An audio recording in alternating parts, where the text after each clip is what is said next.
jury members, members of ICT ACT Academy, all the speakers, and the young generation of India. Good morning. Thank you so much. So before moving on to my topic for today, I have two basic questions for all of you. And I want you to raise your hands if you have done this in life. My first question is that, how many of you has said sorry in life? Please raise your hands. Please clap for yourself. A round of applause. Please clap for yourself. Excellent. I told you to clap for yourself because it takes a very strong person to say sorry. Now for my next question, I don't want you to raise your hands, just think. How many of you has forgiven a person even though that person hasn't asked you sorry? Just think. Just think. Today, before you leave Kodisha Hall, I am sure that I will create a spark within you which will make you think that I will try to forgive. Yes, my topic for today is forgiveness. We all know that forgiveness is a 11-letter word. Well, Elizabeth Marx, the great writer, said that forgiveness is just a 4-letter word. She said forgiveness is just a 4-letter word, L-O-V-E, love.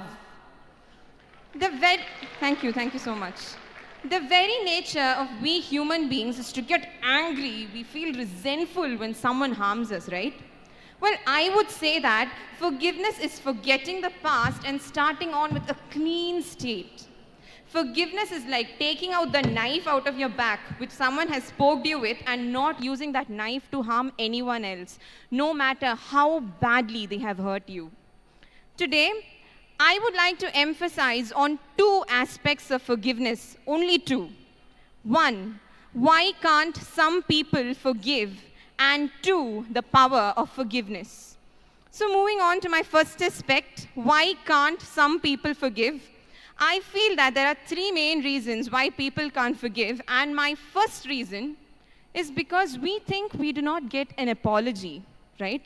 We say he didn't forgive me. We say he didn't apologize. She did not apologize. You know, I happened to read a small joke in WhatsApp, and the joke was like this. If a man says sorry when he knows that it is his mistake, yes, I'm wrong, then he's wise, he's honest.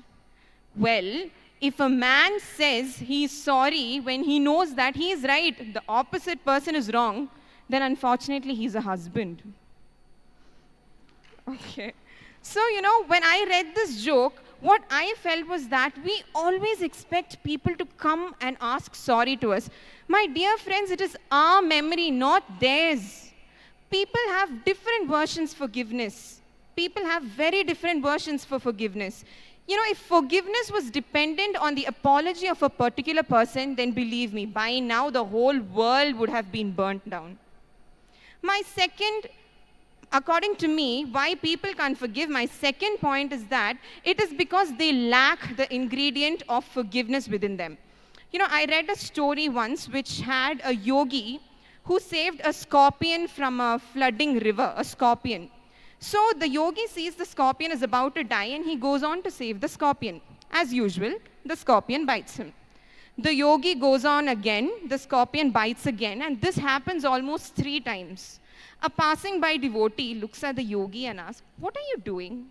Why are you saving the scorpion? It is biting you, just leave it off." The yogi's reply was very different. You know what he said? He said, when this little scorpion cannot let go his character of biting me, how can I let go my character of helping him? Thank you. The yogi was able to practice forgiveness in his life only because he contained the ingredient of forgiveness within him. And that, my friends, is love and compassion. We cannot love unless and until we forgive a person.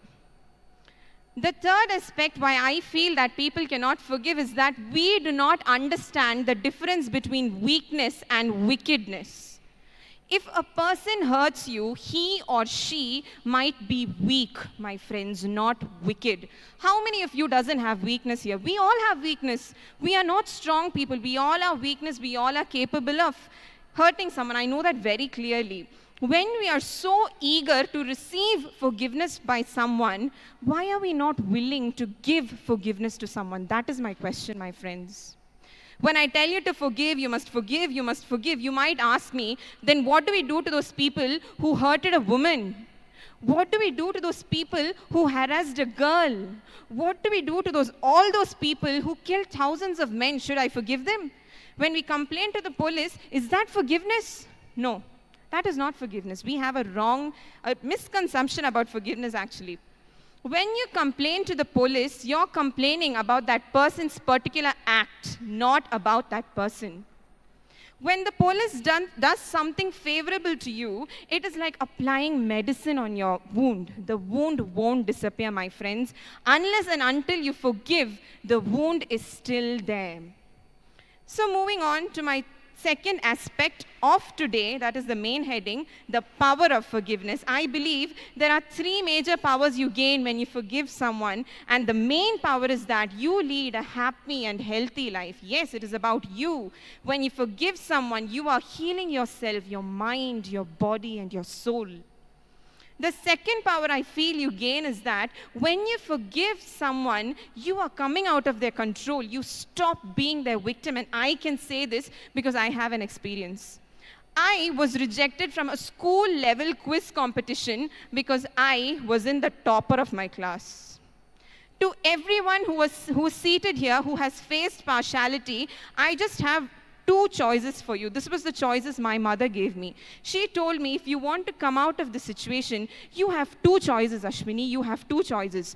One, either you stay, you continue to feel hurt, anger, and feeling depressed, or you come out of the situation, stop being the victim of what they did. And I came out of the situation, I gained my confidence back, and I want you to re-empower yourself.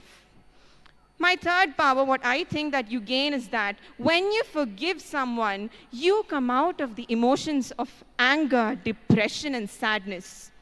Once when I visited an orphanage, I happened to see a boy. His name was Ram. He was 13 years old and he was autistic. He couldn't see, he couldn't speak well. I just understood 4 to 5 points what he said, and that changed my life. When I spoke to him, he told me, my mother abandoned me. I was thrown to the dustbin. I did not know what mistake I did. I really did not know. But to come out of this situation, I forgave my mother, and now I am happy. When I heard his story, my dear friends, I feel that we all are physically not well because we have brains, but we lack a heart. Ram out there, who was an autistic patient, had brains and had hearts. I can say that. I can say that with full confidence. There is a story about Sister Maria. She was a nun from Kerala, and she was stabbed 50 times. She was stabbed 50 times by a villager because the villager mistook of what she did. He did not understand that she came to do social service, and he stabbed her. He killed her. When Sister Maria's mother came the next day to see her daughter, she saw her daughter lying there. She saw that little girl she had cherished from her very small young age lying there, speaking in silence with her. She saw her daughter just lying there helpless, who was stabbed 51 times and had various injuries all over her body. You know what her mother did? She forgave that person who killed her daughter. She said, my son, I forgive you because I know you did it out of some intention and it is okay. I, Ashwini John, as a youngster, as a human being, I just have a very small advice towards all of you. I know we all have been hurt in life. We all have grudges in life. Okay. Forgive them. Just forgive them. Not because they deserve your forgiveness. Not because you asked for their forgiveness. But you cannot move on without forgiving a person. It shows your maturity level. Your forgiveness speaks about you, not about them. Forgiveness is your gift towards yourself, from yourself. You just have to search within. Thank you so much. Thank you, Ashwini. Thank you.